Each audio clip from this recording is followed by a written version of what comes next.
So again, good morning, everyone. Thank you for joining this week's Weekly Wave. Like I just said, a lot of today's meeting is going to look a lot of the same from last week. So let's just get right into it. So again, I'm just going to blanketly say for phone calls, voicemails, and emails, we're still getting a high number of those. So right now we are back on track with emails that we've received this week. So if you have emailed us between Monday and today, please do note that we're still processing those.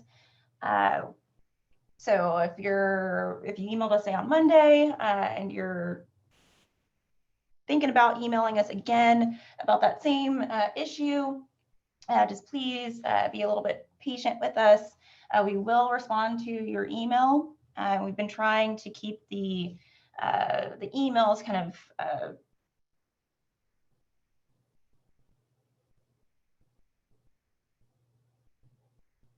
we're trying to keep the emails related to one email thread, just so we don't miss anything from you. So for those of you who have been emailing us in the past, your reply might include all of the subsequent emails that we've gotten from you, either about the same subject or about something similar. So with that, I'm going to just go into transportation attendance refreshes.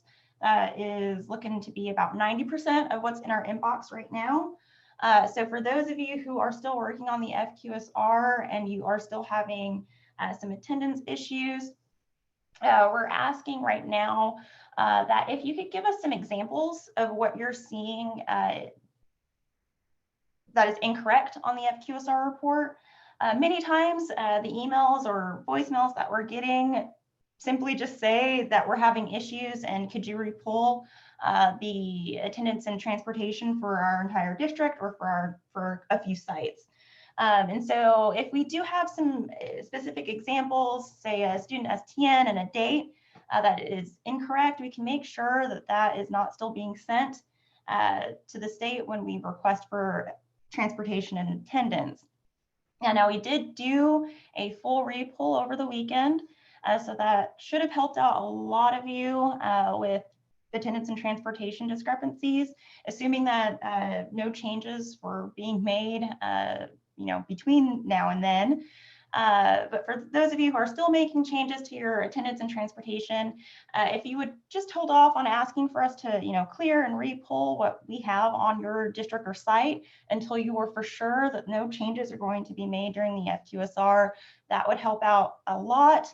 And for those of you who've asked for clear and repulls kind of multiple times and you're not seeing any progress, do make sure that you're starting to include examples so that we can double check to make sure that that's still not being sent from your student information system to the WAVE when requested.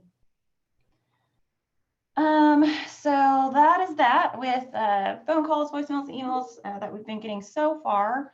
If you are still having some issues with, say, any report, do make sure that you're kind of leaving a detailed description of what's going on so we can try and troubleshoot that as quickly as we can.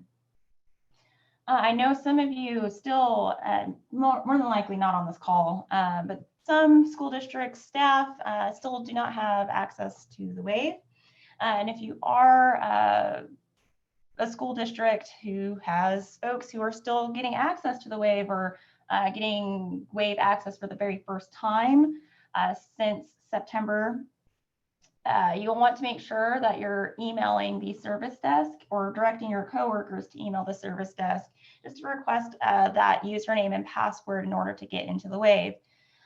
Multiple rounds of emails have gone out to all WAVE users that we know may not have gotten an email with their WAVE username and password. So if you're still having issues getting into the WAVE or you have coworkers who can't get into the WAVE, the service desk is going to be your best bet.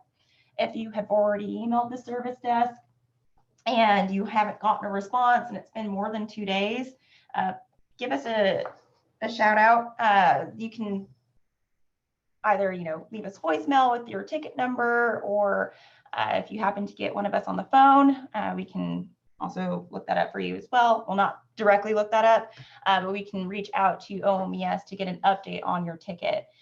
So if you're, no matter what way you're reaching out to us, if you have a service desk ticket number, you want to have that handy. OMES is a separate office from SDE, so we can't see anything related to your service desk ticket unless it's sent directly to us.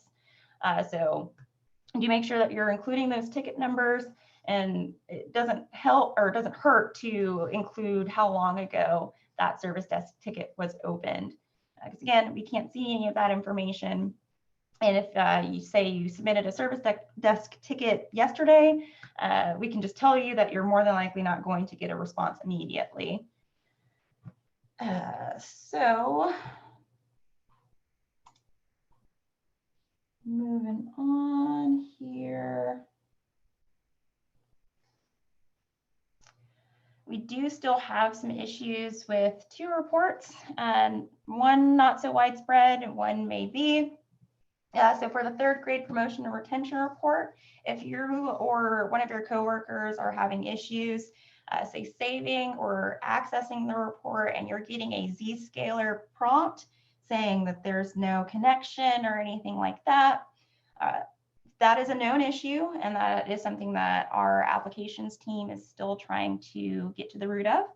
It doesn't seem to be too widespread. It seems to be affecting about a handful of districts that have reached out. So if you are experiencing that issue and you haven't reached out to either us or Melissa Algram, you'll want to do that just so we can, increase the number of example districts that we have to test with. And the same thing goes with the FQSR grade grid. If you're still having, say, issues with that, if you're looking at a district total or site summary and the totals are off, but you go and you say, look at a site summary and that matches completely, and every single one of your sites match completely, and it's just the district grade grid that's off, those are those situations where you want to reach out to either us or state aid, so we can reach out to, again, our applications team so that that can be fixed. Doesn't look like it's widespread. It seems to be kind of bouncing around. So we're just going to keep this as an outstanding in progress issue until we can get to the root cause of what's causing that. And not noted here, but I'm just going to just blanketly say for the October 1, if you are on this call and you're still working on your October 1 report and you haven't reached out to us about why you haven't gotten that report certified, please do reach out to us. We're going to start making some more specific calls and reach outs to those districts just so we can get that report closed. I know some of you are still working through some issues related to, say, a previous ownership conflict that was corrected through the ownership wizard, but in between that time frame, another district has claimed your student. So we want to make sure that that is getting addressed and cleared up so that each student is only counted in one school district on October 1. For those of you who have seen that pop-up message, that will stop you from being able to certify the report.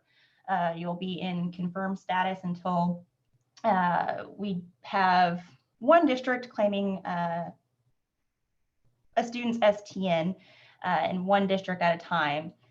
So you'll want to make sure that you're reaching out to the other district if that pop-up is appearing for you, or your superintendent. You want to reach out to your to that other district and your RAO if you don't know who the superintendent is at the district that it tells you is claiming your student. So again, we'll for those of you who haven't reached out to us about October 1, please do that. We will be reaching out to you. If not, just to kind of get an idea of what is going on with your school or district overall, if we don't already know. Moving on, more waiver reports. The FQSR is still going to be due here at the end of the month, as well as the graduation part-time quarter 1 report. WIDA pre-code is going to be open as well, but that closes about 4 days earlier on November 26th. And guidance for 2 of the 3 reports can be found on the report in the wave under documents and guidance if you do need help or are running into some trouble there. The FQSR does have video guidance if that is your jam, or if you'd like to print out the guidance, that's also available to you too. WIDA pre-code only has written instructions. And right now we are working on getting some documentation out for the Q1 report. So if you're looking for that, you more than likely will not find any sort of PDF guidance on how to navigate through that report at this time. And so with that here, I'm going to say we do have all of our documents and guides on our website, and the link is on your screen, as well as being able to reach out to us via email. I'm going to go ahead and stop the recording here. If you do need to pass this along to any of your coworkers, all of the previous weekly waves are uploaded onto YouTube, and we do have the PDFs on our website as well under documents and guides. So I'll go ahead and stop the recording here and address some questions in the chat.